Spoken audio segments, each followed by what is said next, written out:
اب مریم السفر ٹرین پر مسافر ہی نہیں بلکہ ڈرائیور کی حیثیت سے بھی سفر کر سکتی ہیں۔ یہ 28 سالہ خاتون متحدہ عرب امارات اور مشرق وسطیٰ کی پہلی خاتون ٹرین ڈرائیور بن گئی ہیں۔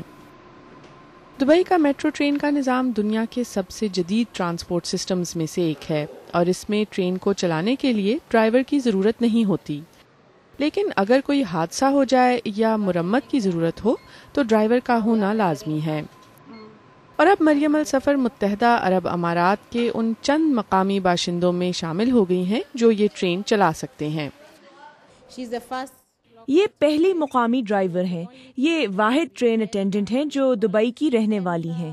یہ بہت محنتی ہیں، کام پر جلدی آنے کے لیے صبح سویرے اٹھتی ہیں، نائٹ شفٹ بھی کرتی ہیں اور ہر جگہ موجود ہوتی ہیں۔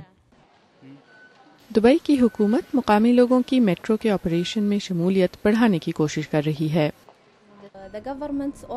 حکومت ہر وقت خواتین پر زور ڈالتی رہتی ہے کہ وہ مستقبل کی لیڈر بنیں، اس لیے وہ مختلف شعبوں میں کام کرنے کے لیے خواتین کی حوصلہ افزائی کرتی ہے۔